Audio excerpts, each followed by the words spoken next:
right, folks. Good afternoon, ladies and gentlemen. Welcome to our Power Parsha. So today is March 26th.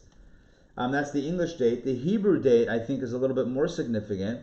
The Hebrew date is Rosh Chodesh Nisan. Today is the first day of the Jewish month, the Hebrew month of Nisan. I hear George Jetson.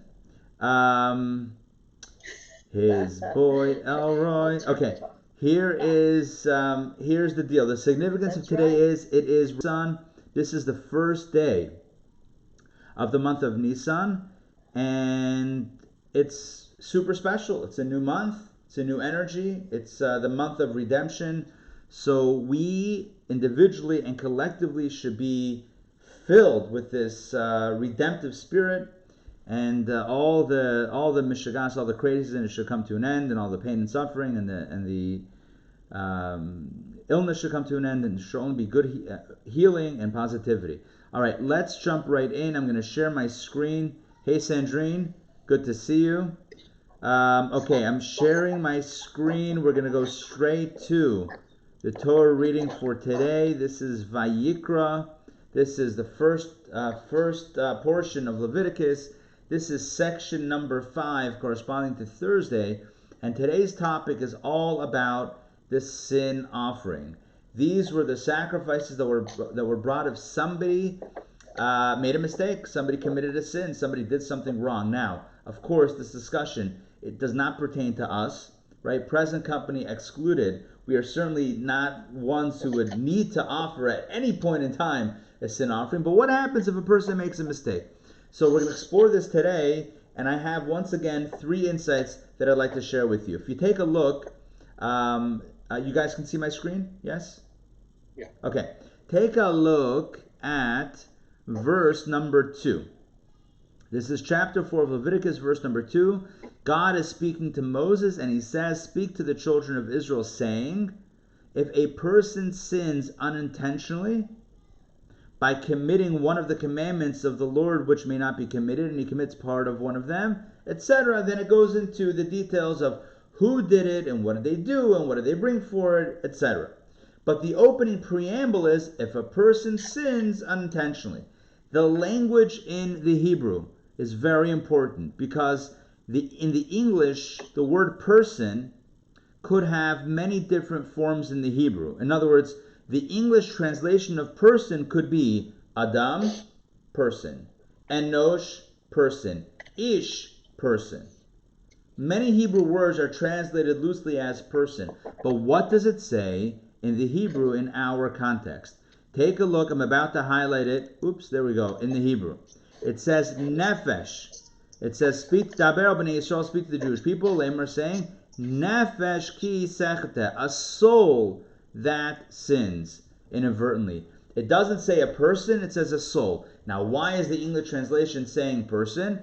I don't know. I guess they were just being loose in the translation. Nefesh is soul. That's what it means. In fact, because it used the word nefesh, Did they see me in the beginning? because it uses the word nefesh, that prompts a beautiful commentary or a beautiful way of reading the verse. And that is not as a statement of fact or possibility, but rather as a wondrous question. In other words, it's a question of wonder and surprise.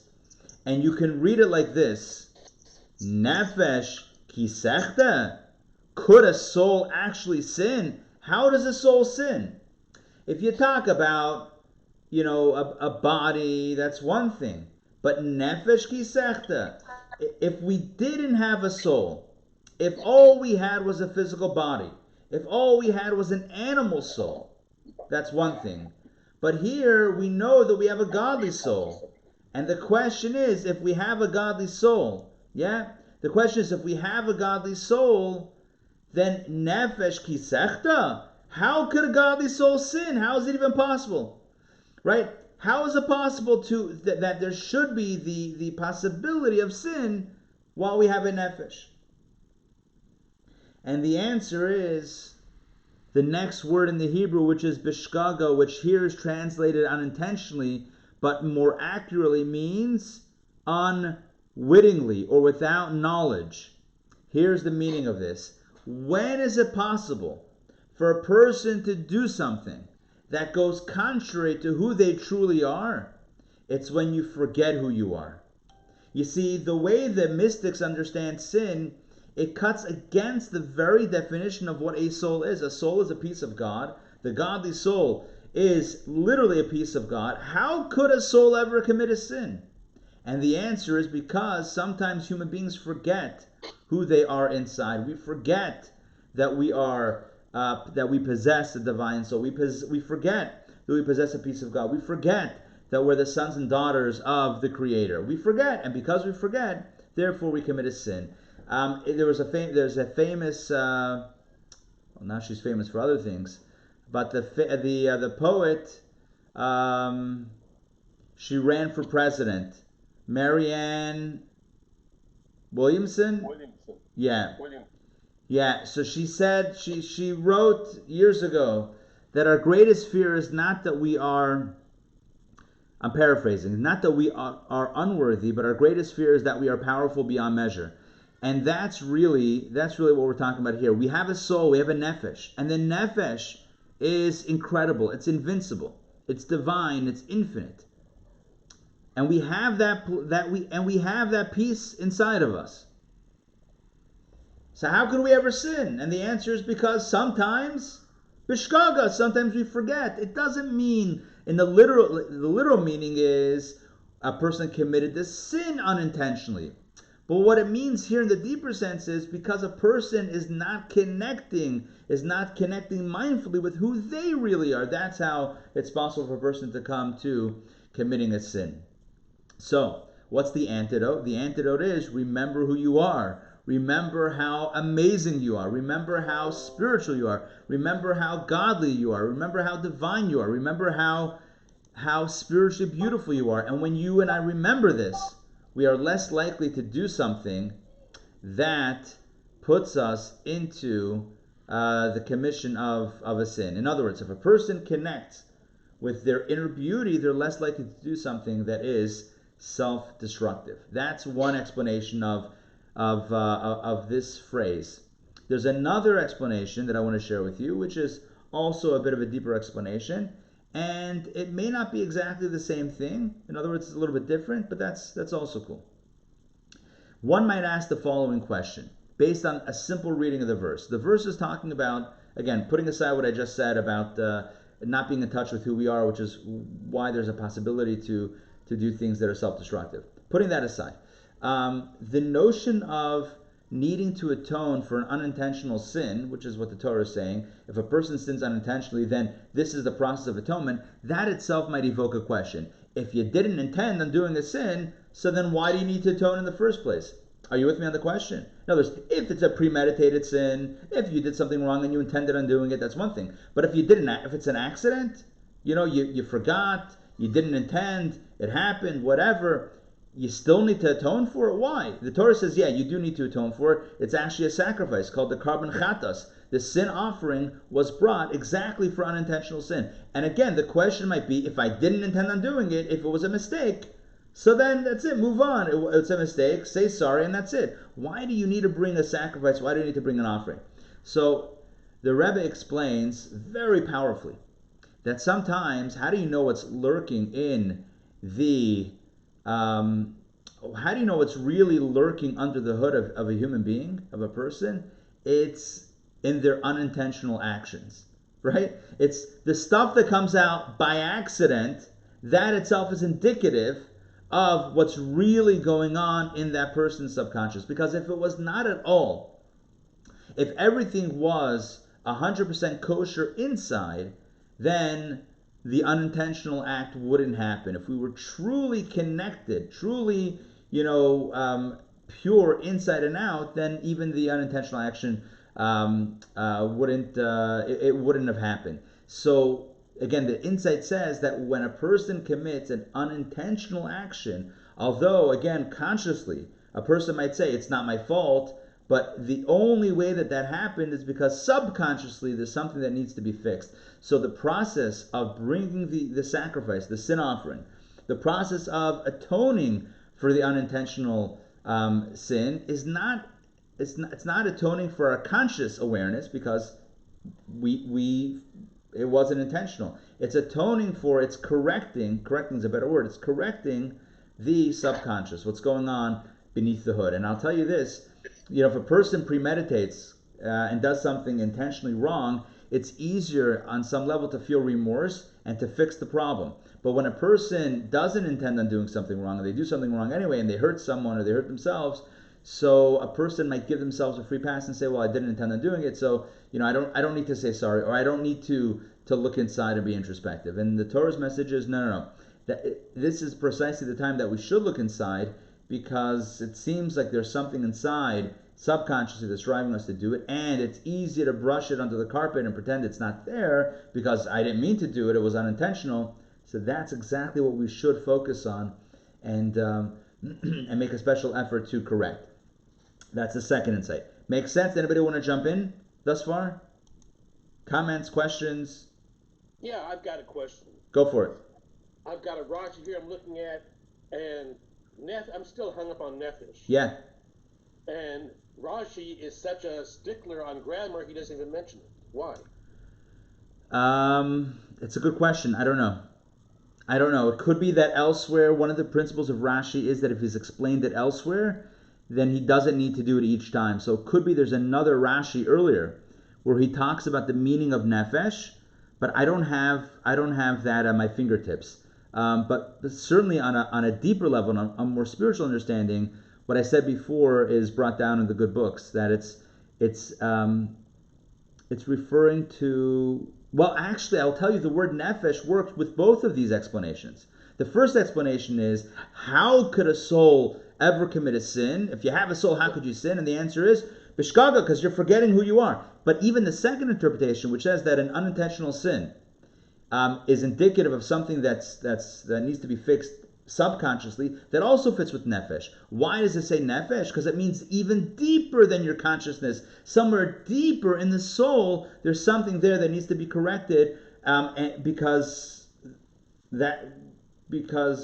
you weren't even thinking about it and you committed a sin. So it means that there's something inside in the nefesh, deeper than the consciousness, the subconsciousness, that needs to be tweaked and corrected. By the way, none of this is meant to be a negative thing. It's not meant to, no one's perfect, right? This is not a judgment, it's not a negative, it's all about positive correction. How do we positively correct who we are? We have two lessons so far. Number one, remember who you are. Number two, sometimes you have to dig a little bit deeper. And the danger is a person might say, I didn't mean to do it, and let themselves off the hook. The Torah is telling us, no, don't let yourself off the hook. This is precisely the opportunity to dig deeper and find something that can be improved and work on it. So don't give yourself the excuse. Work on it. It's good to work on ourselves. I want to mention one final idea, and that is, so just to run you through this, it talks about the anointed Kohen sinning, right, which is the high priest. It talks about the entire community sinning, right here, entire community sins, which is basically, for example, if the high court, if the Bet Din gives a ruling about something, and they were wrong, and everyone listened to them, and everyone therefore did the wrong thing. Imagine if the high court, back in the day in Jerusalem, issued a ruling, and the entire nation followed it, and then they put out an oops retraction. Now what? So everyone has to bring a sacrifice, or there's a way, not everyone, there's a way that works out. There's a sacrifice on behalf of the people, fine. But I want to focus on, for the last point, I want to focus on this one, verse 22. This is really powerful. It says, this is referring to the king. I can't get the whole thing. There we go.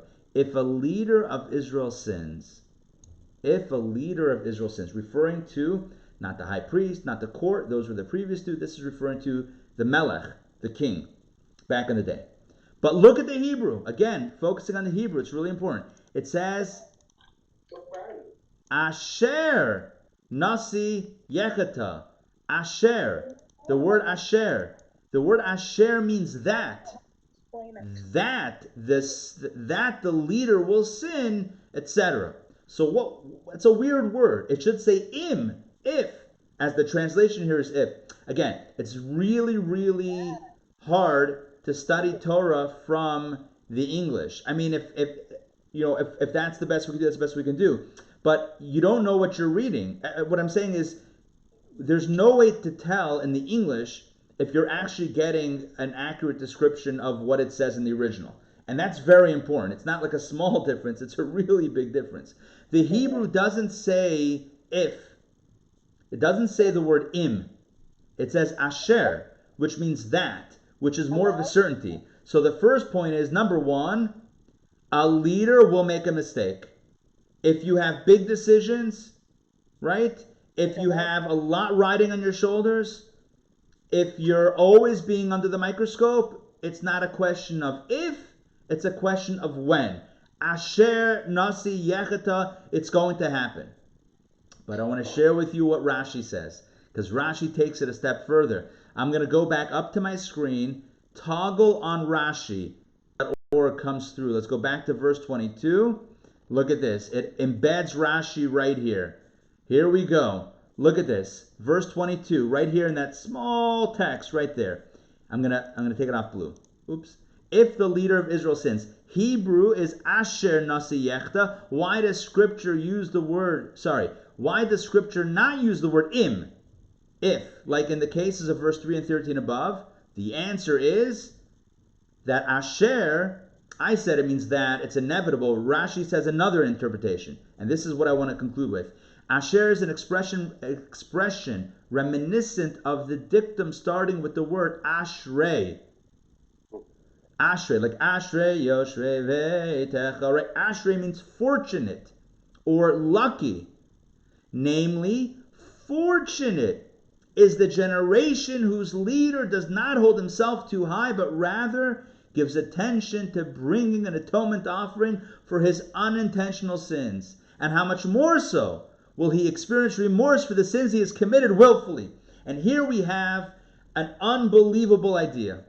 The Torah is telling us, Asher nasi yechta. Number one, it's probably going to happen. Number two, fortunate is a generation whose leaders face the music, whose leaders apologize, whose leaders make amends for what they've done, even unintentionally wrong, let alone intentionally wrong. The point here is transparency in leadership, and the notion that a leader, a true leader, is someone who takes responsibility and is not afraid to say, I messed up, even when it was a mistake. The notion of I can't make a mistake, or I can't admit to making a mistake, because that's going to show a sign of weakness. The Torah says, on the contrary, that is a sign of strength. Those of you that took the course, what was the course name? The course was, oh gosh, I'm forgetting it. It was, I'm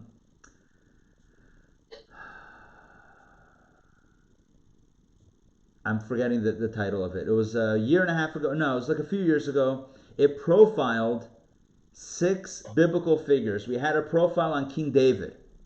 And we asked the question that everyone asks when you study a little bit about King David's life and times. King David, by all accounts, reading scripture, committed, he did something that wasn't so kosher. That's the way it seems, right? He did something that wasn't so kosher, and he caused he caused a lot of pain for others. So why is it that we celebrate King David? And the answer that we gave in that class was, we don't celebrate King David for the mistake, or even for his military victories, or even for his, the other stuff that he did, other accomplishments, which were amazing.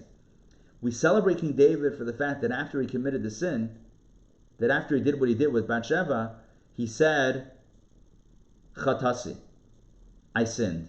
And he spent the rest of his life on a path of atonement, of trying to seek forgiveness and remorse. And that's why he is the mighty King David. Not because he didn't sin, but because he did what he did, and he took responsibility, and he lived the rest of his life in that process of teshuvah. And so the message here is, when it comes to a leader, the mark of a leader is not perfection.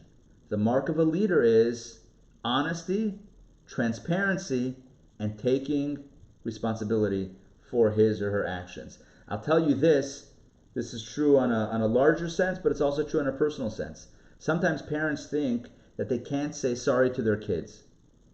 You know, the parent does something, says something, but they don't want to admit the weakness. They don't want to say sorry because that'll make them see it, because it's going to admit it's a weakness. And now the child may not respect them. The Torah is telling us the greatest respect is born of owning up to the mistake. If a person can be honest and be transparent and do the work to fix the problem, that is the greatest sign of a leader, and that engenders respect and not the opposite. So, in the final analysis, 3 points. Number 1, today's Power Parsha, message number 1, remember who you are. Message number 2, sometimes there are factors beneath the consciousness and the subconscious that drive our behaviors. Always take responsibility for that. And number 3, the greatest sign of leadership is not ignoring mistakes. It's not pretending they didn't happen, but it's rather owning up, taking responsibility, and correcting. Any questions or comments? Rabbi Ari, I have a question, and I know I joined in late. I'm sorry. I had a meeting I couldn't get out of. But the first thing about knowing who you are and owning up to, the subconscious mistakes. When God speaks to the people, this is all about offering sin. This is all about sin offerings, right? Correct. So what is the practical modern day accountability, active accountability for going back to 2, if you unintentionally, if you unintentionally sin, but knowing that you will, what we don't do the... Well, it's the same thing today as it was then. Because as the commentators say, if anybody thinks that you could bring an animal sacrifice and that magically wipes away the problem, that's a mistake. All the commentators say the same thing. When you have a sin offering, right? We talked about voluntary offerings the previous days. When you have a sin offering, it's a big mistake to think that the Torah is telling us, oh, you made a mistake, bring an animal. Hocus pocus, it's done. No, that's not how it works. An animal offering was intended to be a wake-up call to a person to realize that there's something inside. The inner animal needs to be corrected. And a person to think that what's happening to the animal should really be happening to us, or we need to be self-inducing that on some level. It was all about the internal work. That was a trigger to induce the internal work, but the internal work had to happen. If a person just bought the animal offering, but doesn't regret doing it, doesn't feel sorry for it, and is going to repeat the same thing again, guess what? There ain't no atonement. Tshuva is not there's no easy fix. It's about internal work. That was coupled with the external sacrificial process, which today we don't have. By the way, today, instead of the sacrifices, we have prayer. Prayer is on the external side of it, reading words. On the internal side of it, it's knowing what you're saying and meaning it. But when it comes to tshuva, there's really no easy way out, and it wasn't then either. So we shouldn't feel bad that I wish we had a temple. It'd be so easy to get out of the trouble that we got into. It still wouldn't be so easy. It would still require the inner work. So that's what I was saying before. It's easier to realize that the inner work is necessary when you feel like you really did something wrong. But if you feel like it was an accident, it was unintentional, I didn't mean it, then we let ourselves off the hook, and that compounds the problem. Because there's clearly something there that lurking underneath the surface, which is why this came out. Somebody says something hurtful, and then afterwards they regret it, I don't know what came over me, I don't know what I was saying, I feel terrible. That wasn't me. I mean, that was you, because you said it. So, yeah, if you were in control, you wouldn't have said it, but somewhere deep inside, that's lurking. If it wasn't there anywhere, it would never come out. Are you with me on this? Right? If it totally is not present, then there's no way for it to come out. Where did it come from? So if it comes out, it means that somewhere it's inside. Now, the problem is that it's easy to, as I said before, it's easy to push that away and pretend like that's not a problem that needs to be focused on, because I could say, I didn't mean to do it, it was a mistake. It was a mistake, so I don't need to fix it. The point of this, the point of lesson number 2 was that's precisely what needs to be worked on. It's those mistakes that really need to be worked on. Number 1, it's deeply embedded. within. It's in the subconscious, which is even deeper, even embedded in a deeper space. And it's easier to pretend that it doesn't exist or it doesn't need to be fixed. And that's why it really needs to be fixed, because otherwise it's really not going to be fixed. Sometimes you have to fix it because it's so blatant. Anyway, so that's it. And the first insight was reading the Torah phrase as nefesh kisechta, could a soul really sin? And the answer is, yeah, b'shgaga. When a person forgets, not about the sin, but when a person forgets who they are. So lesson number 1 is know who you are. You have a godly soul. Your nobility.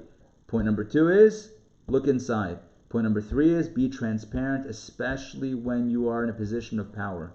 That's what's truly powerful. What's truly powerful is not perfection. What's truly powerful is transparency. All right, that's it for today. Any other questions? No? Thank you. All right, pleasure. Join me tonight, live at 8 p.m. from my kitchen, maybe my dining room, whatever. Cooking with Rabbi Ari. This is the food show, the kosher food show that has gone viral. I have been contacted by Food Network. I'm kidding. No, I'm kidding. No. See, I'm being transparent. I made that up as a joke, and I'm saying, no, that's a joke. But join me tonight at 8 p.m. for live on Zoom, and I'll also be streaming it. I'm going to stream it simultaneous to YouTube as well. So join me for that. Surprise dishes. I have a few ideas.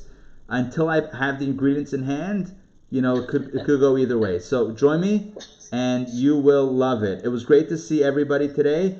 Mike, it's great to see you. Amy, it's great to see you. Let's see, who did I not say hi to? Karen, it's good to see you, and I think everybody else we got. Ray, it's great to see you, of course. Yeah, that's it.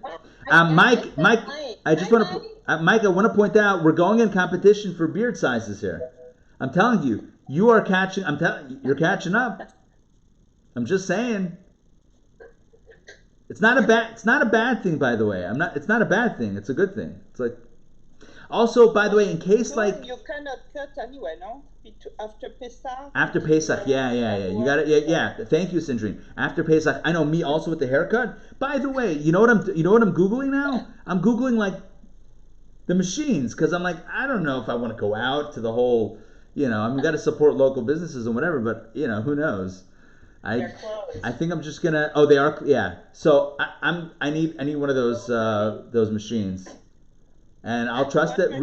Yeah, Reva said she'll do it. So what could go wrong? What are you talking about? Like a blow dryer? What are you talking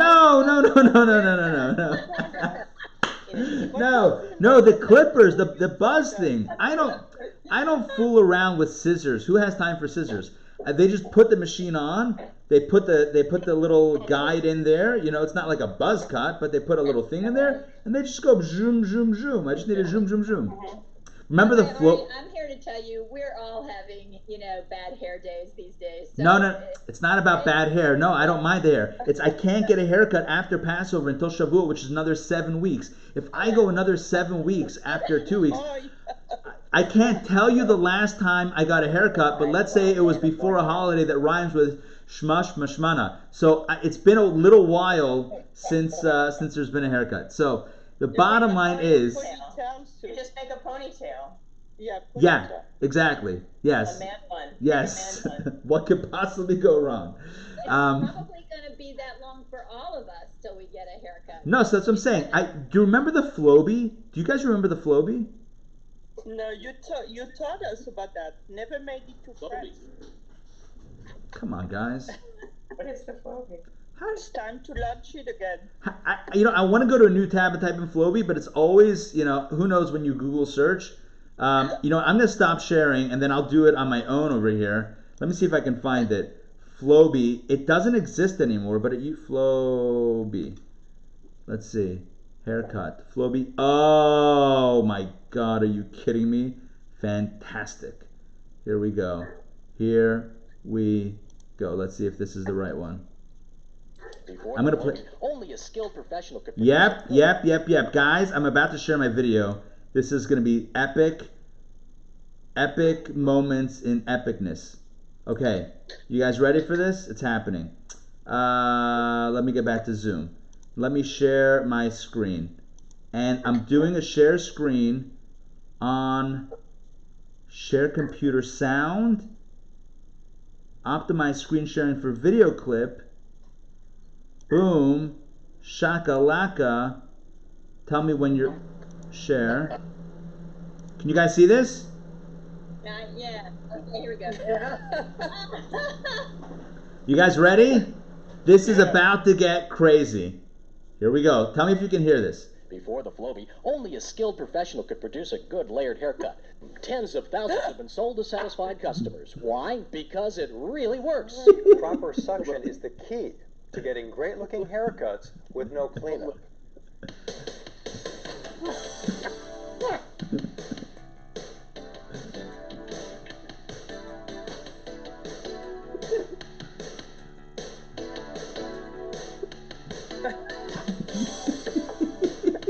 This ingenious device lets you give yourself and family perfect haircuts every time. Tens of thousands have been sold to satisfied customers. Why? Because it really works. Okay, yeah. What could possibly go wrong with the Flowbee? What could possibly go wrong? Yes, especially the husband cutting his wife's hair. I want to tell you this. When I talk about Flowbee, you need to know this. I don't make things up. I mean, not in this. I would never make up Flowbee. I mean, but theoretically, it's brilliant. You attach to your vacuum cleaner, so it's like it's so many birds with one stone. It's like remarkable. So first of all, it perfect. Okay, there's a lot of hair. It perfectly it cuts at a perfect. Right, it's sucking the hair, and then at a certain point, as long as the guide is right, that's where it cuts. And then there's no cleanup. We're looking forward to seeing what it looks like. I just want to say, no, it doesn't exist anymore. There's no way it still exists. I think you should just go with a man bun and join the rest of us. No, I'm gonna get a machine. I'm gonna get a regular machine with a regular clipper guides, and I'm gonna give it to Riva and tell her to do her thing. No, because sharing is caring. She's gonna want you to do the same thing to her. Oh no! We don't cut Riva Bear's hair. No, that's not a thing. That's not a thing. Anyway, so that's all I've got for Power Parsha. It's not all I've got, but at some point we should end the party. So listen, it's great seeing everybody. I feel like the Brady Bunch. We have exactly, right? Da-da-da-da. Oh, wait, I'm looking at gallery view. If you're not looking at gallery view, you're missing out on Brady Bunch action because we have the perfect number of people. So it's great.